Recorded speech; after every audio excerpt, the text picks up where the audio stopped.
이토 히로부미의 생애를 통해 조선을 포함한 동아시아에 재앙을 가져온 일본의 근대사를 함께 탐색해보는 시간 4부를 시작하겠습니다. 일본 사람들은 이토를 나라를 위해 큰 공을 세운 원훈으로 생각해 왔습니다. 이토가 메이지 유신에도 참가했을 뿐 아니라 일본 내각의 초대 총리라든가 조선 명탄에 공로가 있다는 이유도 있지만 가장 큰 이유는 이토가 일본 최초의 근대 헌법을 만들었기 때문인데요. 그래서 1963년부터 1984년까지 일본 앞에 천행권에 이토의 얼굴이 등장하기도 했습니다. 1882년에 내무경 이토는 일본에 맞는 의회 제도를 도입하고 헌법을 만들기 위해 독일을 주목합니다. 당시 프러시아의 재상 비스마르크가 프랑스와의 보불 전쟁에서 승리하고 황제 비렐름 1세를 보좌하면서 국운을 떨치고 있었기 때문에 일왕의 권위를 드높이고 싶었던 이토는 비스마르크를 직접 만나서 헌법 연구에 최대한 협조해 줄 것을 약속받습니다. 이토 일행은 빈 대학의 공법 권위자인 로렌츠 폰 슈타인에게 강의를 들었는데, 물론 이토가 직접 법학을 공부한 게 아니라 헌법 연구를 담당한 수행원들이 했다고 합니다. 나중에 이 슈타인 교수는 직접 일본 정부를 위한 전문 74개조의 헌법 시안을 작성해서 보냈고, 대부분이 메이지 헌법에 그대로 반영이 됩니다. 한편 독일에서 귀국한 이토는 곧바로 조선에서 일어난 갑신정변의 처리 문제로 일본의 전권대사로 임명되면서 본격적으로 조선 문제에 뛰어들게 됩니다. 1884년 12월 4일 김옥균, 박영효, 서광범 등 개화파들이 우정국 낙선 기념식에서 민씨파 대신 6명을 죽이고 일본군의 원조로 개화파 정부를 세웠는데, 원세계가 이끄는 청나라 군대 1,500명이 입성하면서 3.1천하로 끝이 났습니다. 이때 일본 공사관이 불타고 일본 병사 30명이 사망한 것을 빌미로 일본이 조선에 배상금을 요구했지만 청나라 군대가 여전히 서울에 주둔하고 있다는 이유로 강경한 사스마파는 청나라와의 전쟁을 강력하게 주장했습니다. 그러나 이토는 헌법 제정과 같은 일본 근대화를 서두를 때지 아직 외국과 전쟁할 때가 아니라고 주장했고, 이제 막 33살이 된 메이지 왕은 이토를 전권대사로 임명해서 청나라 이홍장과 만나 갑신정변의 처리를 두고 협상을 벌이게 합니다. 이토는 이홍장과 텐진에서 만나서 텐진 조약을 체결했는데, 조선에서 양국군이 동시에 철수하되 장래 조선의 중대 사건이 일어나서 청국과 일본 어느 한쪽이 파병할 경우 그 사실을 상대방에게 알린다는 것이 조약의 주 내용이었습니다. 이 조약으로 일본은 청나라에 대해 공식적으로 조선의 파병권을 확보했고, 9년 후 가보농민 전쟁 때 조선 정부가 농민군 진압을 위해 청나라에 파병을 요청하자 일본 역시 즉시 파병할 수 있었던 근거가 됐습니다.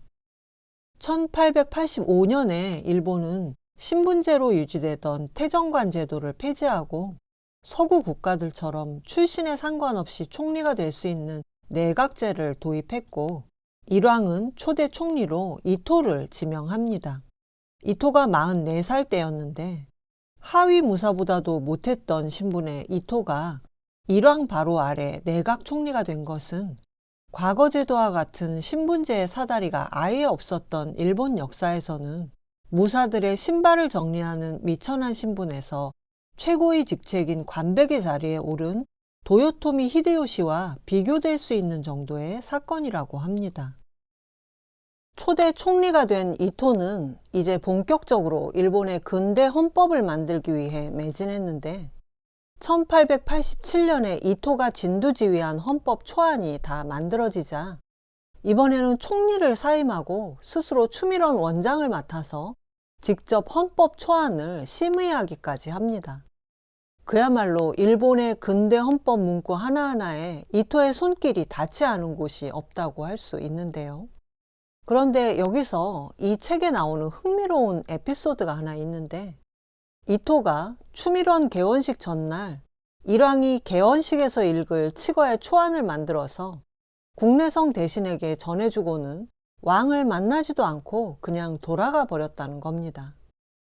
메이지 왕이 화가 나서 설명도 하지 않고 그냥 읽기만 하란 말인가. 이토의 무례함은 정말 어쩔 수 없구나. 내일 행사에 불참하겠다. 메이지 왕은 이토가 올린 초안을 집어 던졌다고 하는데요.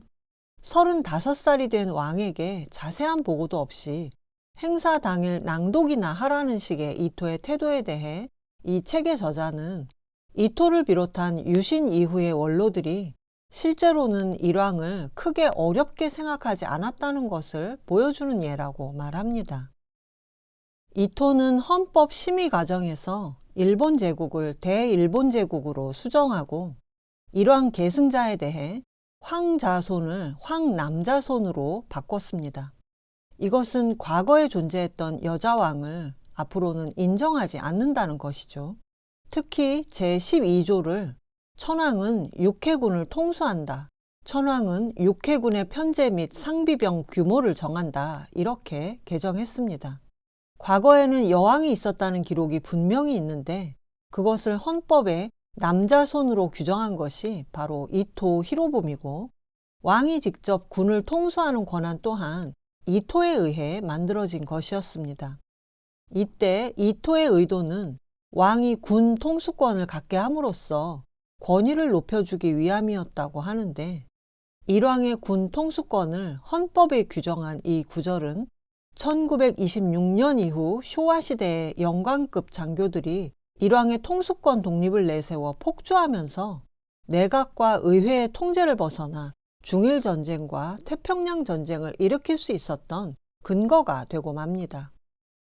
일본은 이토가 만든 메이지 헌법이 아시아 최초로 제정된 근대 헌법이라고 자랑하지만 그 내용을 보면 대일본 제국은 만세 일개의 천황이 통치한다. 천황은 신성하여 아무도 범할 수 없다. 천황은 법률을 제거하고 공포 및 집행을 명한다. 이렇게 신성 불가침의 원칙에 따라 일왕을 신격화하고 있어서 형식은 서양 헌법을 모방해서 근대적으로 보일지 몰라도 그 내용은 왕정에서 벗어나 시민민주주의로 나아가는 근대성과는 아무 상관이 없는 전 근대적인 내용이었다는 것을 알 수 있습니다. 2차 대전 기간 동안 일본인의 행동 패턴을 연구해달라는 미 정보국의 요청으로 국화와 칼을 쓴 루스 베네딕트에 의하면 일본인이 일왕에 대해 품고 있는 관념이 뉴질랜드와 사모아, 통가와 같은 태평양의 섬들에서 종종 나타나는 신성수장에 대한 부족민들의 감정과 크게 다르지 않다고 합니다. 이 태평양 섬들의 신성한 수장들은 스스로 음식을 먹거나 땅을 밟아서는 안 될 정도로 신성불가침한 존재지만 세속적인 정치에는 직접 관여하지 않고 제사와 같은 종교적인 임무를 수행한다는 점이 세속적인 내각과 신성한 일왕의 이중 통치 체제가 이어져 온 일본과 매우 흡사하다고 본 건데요.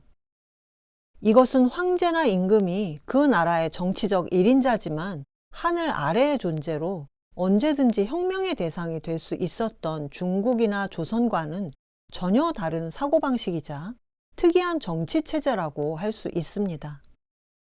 일본은 일왕이 대대로 정치적 실권도 없고 재력은 규모가 작은 다이묘에도 못 미쳤지만 계층제도의 최고 정점에 일왕의 자리를 없애지 않고 실질적인 통치자인 쇼군 위에 계속 두어왔는데, 이 유명무실했던 일왕의 신성불가침을 헌법에 못 박고 군 통수권을 부여함으로써 그 권위를 뒷받침해준 사람이 바로 이토 히로부미였던 것입니다.